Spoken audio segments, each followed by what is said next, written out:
The subscription app is actually built on a standard functionality called blanket sales orders.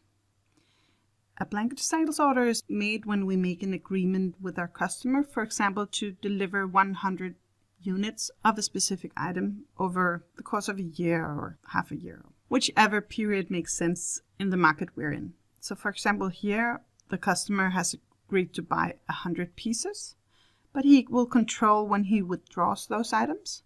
So he might buy 50 in the beginning, then 5, then wait a bit, buy 20, and then the last 25 on the last sales order. And these frameworks are a good idea if we do demand planning, because then this agreement will be part of our planning, and the system will keep track of the withdrawals, and the system will keep track on withdrawals on the blanket order and keep track of the remaining amount, so we always have that in our demand planning.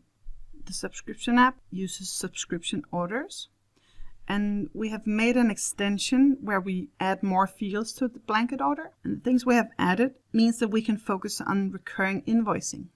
So we don't focus on the agreed quantity, but we focus on recurring invoices of a license or a membership or similar items. So in the subscription app, we shift the focus away from a certain quantity and focus more on invoicing, for example here, 50 licenses every month. And that could be a license to Business Central that your partner invoiced to you. The general idea is that we invoice the same lines each time on the order. And of course, we can still control end dates and so forth. And we can also control the interval of invoicing. So if it's monthly or yearly or quarterly invoicing, and the system will keep track of that. So the general difference between the two paradigms with blanket orders and subscription orders is that the blanket orders focus on these withdrawals, which are generated from the customer. So we generate a new sales order each time they do a withdrawal, but they're in control of when it should be within the given period.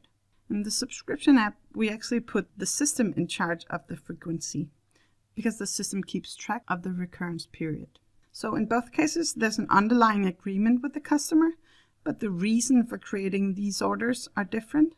And of course, on the subscription order, you can do changes. So if we use that example of Business Central licenses, if you have extra users, so in the last quarter here, you had 60 users, then of course you can make that adjustment in the system. And also if it was a downgrade to 40, we can of course handle that.